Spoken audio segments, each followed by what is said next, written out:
Hello, everyone. So today we are diving into an extremely sticky subject. We're going to be pulling through the mud and guts and mire together on it because there is so much nuance here. It's just a barrel of nuance. I don't know what I'm doing with all these metaphors. I need to work on my metaphors before I just start talking. This is universally true. What we're talking about is the New York Times headline. This was about several weeks ago at this point. The New York Times headline that said, "How long should it take to grieve? Psychiatry has come up with an answer."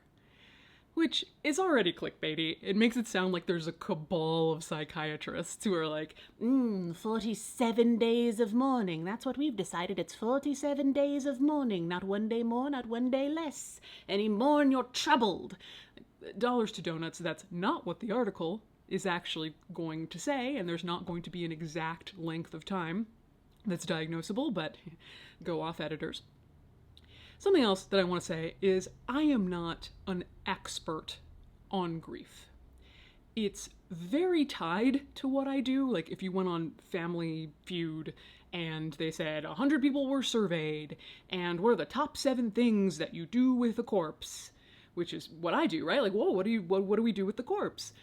One of those top 7 would be mourn it, grieve it. So when we talk about what we physically do with the dead body and how we have a funeral for it and how we dispose of it, dispose being the term that the industry uses, although I always have a problem with that, but there's no better word. Anyway, that's a very, very, very tied and very, very intertwined with grief and mourning. So I feel very close to it, but at the same time, when you're looking at like the DSM or psychiatry or cultural aspects of grief, that is not my exact expertise. So I have my notes here and I'm going to be looking at them. I'm not like checking my Slack channel or something. What is it that we're talking about? We're talking about something called prolonged grief disorder. It's a diagnosis that was added to the Diagnostic and Statistical Manual of Mental Disorders, or the DSM, that's put out by the American Psychiatric Association. And it's for people, quote, it's for people, and it's designed to apply to a narrow slice of the population who are incapacitated, pining and ruminating a year after a loss and unable to return to previous activities. Now, the DSM is controversial, very much so. Here's what one website says about it. The charges against the DSM are familiar. The manual medicalizes garden variety distress. It leads doctors to prescribe unnecessary medications.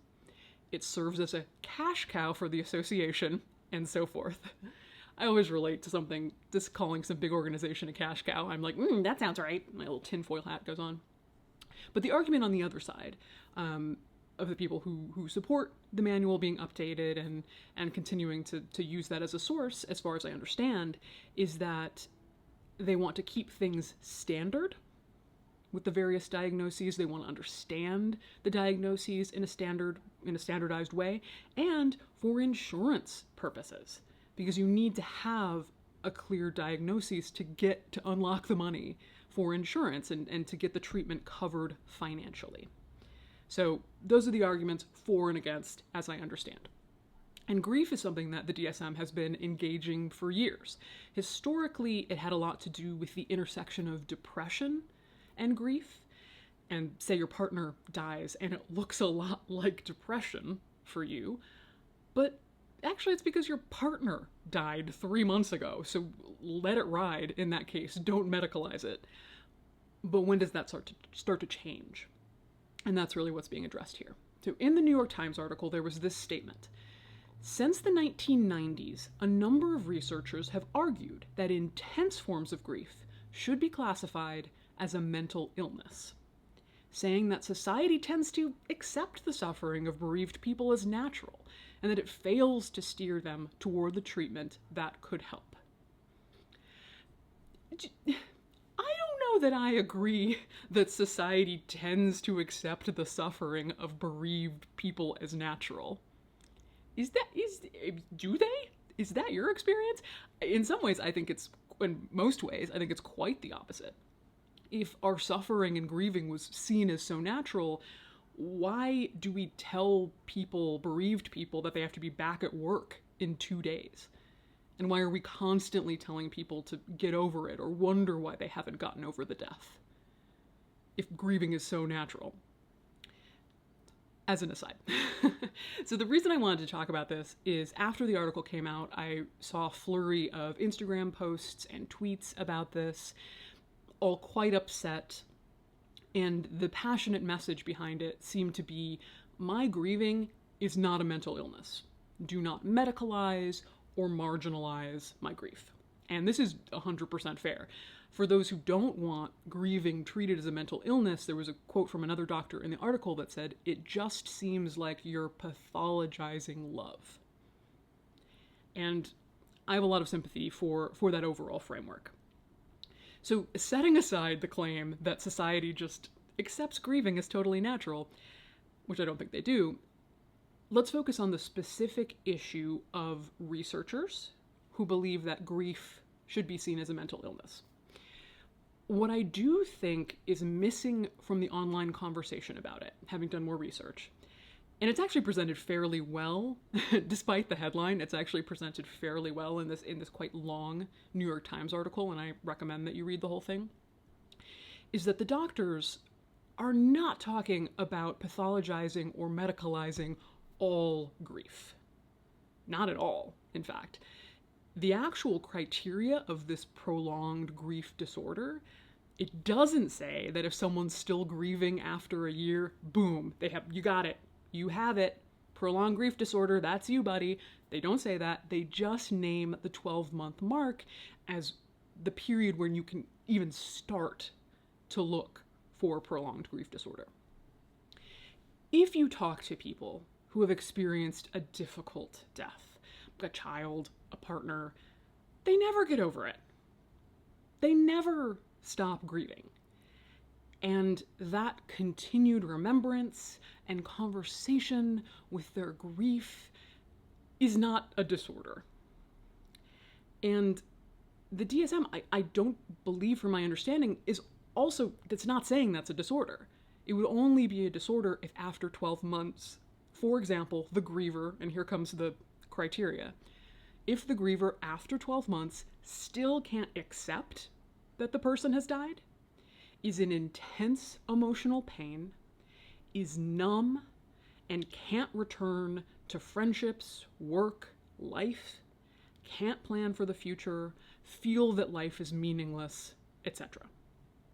So it's not a situation where I still think about my dad every day, a year after his death, and they're telling me I have a disorder. It's more that I think about my dad every day with intense emotional pain, and it impedes me from working and having any friendships or relationships a year after his death. So I do see those things as different, and I do see the impulse to treat them as different. At the same time, I really do understand the argument that it's extremely tough to label a disorder. It almost seems cruel to label someone with that sort of disorder. And at the same time, that's intense suffering. And if you are diagnosed, if you get that diagnosis, it not only unlocks the insurance money for you and the treatment you may need and the help that you may need, but it also unlocks a flood of money for research and treatments on new ideas that just wasn't there before. That's the real pro that I see, although, and this is why I just keep going back and forth, right? Although, if your response to that is, yes, isn't that lovely? That is how it should work in theory, but in reality, that's very Pollyanna. Who exactly is getting all this insurance money and all this access to resources and all this access to treatment? That is also fair. That's part of a much larger systemic problem than we have the time for today. All I'm saying is that in theory, I think I would side with the folks who say, if this is so bad, if the experience of grief more than a year on is so bad for people, that they deserve treatment and research to be done to help them. I think, for me personally, I would side with that more than no grief is bad grief, no grief should be treated or medicalized. So that's my thought on that. Please have a civil but disagreement and nuance completely welcome in the comments. And I do think that right now, this conversation is even more important because yes, we typically look at grief through the lens of death, but right now, this is a good quote I thought it worth focusing on. Americans are currently facing several ongoing disasters that have caused death and suffering, such as COVID-19, the wind down in Afghanistan, floods, fires, hurricanes, and gun violence. I'm realizing now this was before the war in Ukraine. While many Americans are mourning, some may experience prolonged grief disorder, which is characterized by incapacitating feelings of grief. Now, this is where my thoughts on it were kind of coming to an end, but I knew that I was missing something. I knew that there was something else, that the people who were posting about it and who were feeling that level of anger, I knew that that was coming from a place that I couldn't quite unlock or understand. So I talked to some other people. I talked to my colleague Sarah Chavez, and who had just done an event with Megan Devine, who we've worked with before and is a grief expert. And this really made a lot of sense to me once they told me. So people in the grief space are saying that big headlines and kind of flashy comments, or concepts, I should say, like this, it becomes the issue that it's not like they're not reading it carefully, it's that no one reads things like this carefully. No one is looking for accuracy and nuance, or gray areas, or complete pictures, which isn't that a problem everywhere recently? I don't think I'm controversial in saying that. So after this article came out, people in grief, apparently just by the busloads, were having friends and family send them the article, having not fully read it themselves, and claiming it was proof that there was something wrong with them, and that they should be over it by now. Basically like, see, I told you so, there is something wrong with you, look, it says it right here in the New York Times. Did I read what it actually says? No. No, I did not, but here it is. And Sarah made the really good point that the situation here is actually quite similar to the very famous 5 stages of grief, which the Elizabeth Kubler-Ross 5 stages of grief, which was originally for terminal patients. It's not supposed to apply to grief. It's not a good model for grief, which is not linear. It doesn't come in steps like that. It hasn't been a good model for years, but everyone still references it, right? It's a pop culture trope. Everyone will reference the 5 stages of grief, even though they're not what's used and they're not what's particularly helpful. So the issue with people, with this kind of specific medicalization of grief, is that that can kind of spill over and, in the public mind potentially, make all grief prolonged grief disorder. So it's like, oh, it's been a month? A little prolonged grief disorder, I think, Becky. Which totally makes sense. And so you have the same thing here, even though the diagnosis technically has to be over 12 months and have these very specific, debilitating qualities to it. That's not what the general public is going to pick up on.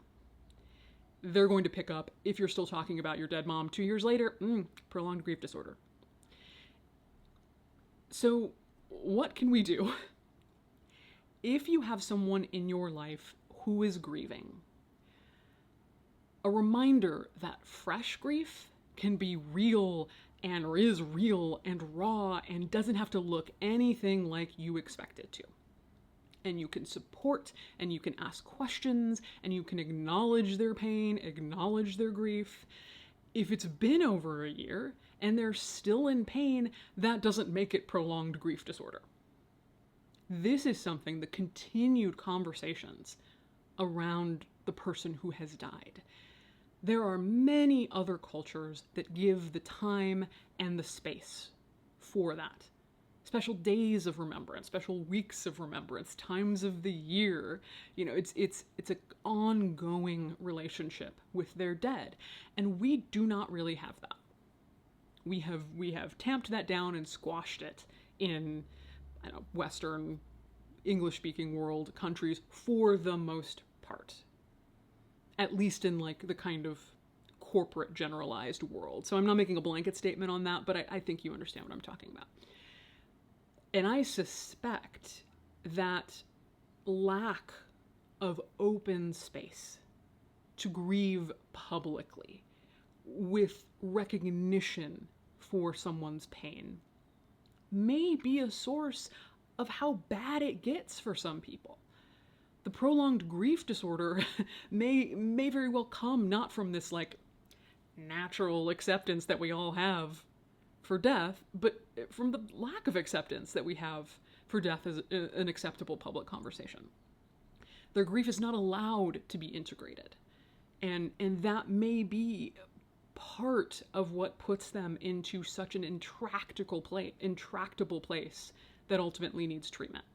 And I am also not the expert on, certainly not the expert on psychiatry, but I think that is an argument that you hear, that so many of our quite medicalized disorders, their intractability comes from cultural factors that put people in that place that then require them to be medicalized. And that may have been a controversial statement 10 years ago, but I don't think it is. I don't even think it's a woo-woo statement. I think it is just what probably the majority of people believe. That doesn't mean that you should not get treatment. I said it already. You should get treatment. You should get help. You should even get medicine if that is what is really going to help you through it. And everyone should have the benefit of a doctor who can help them through that. Or therapists or psychiatrists or whatever it is. But it's extremely complicated. I would love your civil discourse in the comments. I wanted to talk about it here because I know that I'll probably be asked about it at some time, and I'm still working out how I want to frame it. Because how long have I been going? 17 minutes? If somebody asks me a quick question in, say, an interview setting, I don't have 17 minutes to lay out all the nuance here.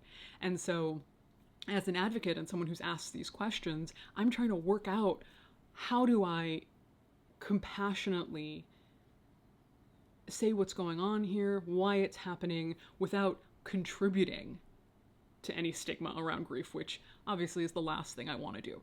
So tell me what you think. If you're grieving right now, your thoughts on this, especially important. So thank you so much.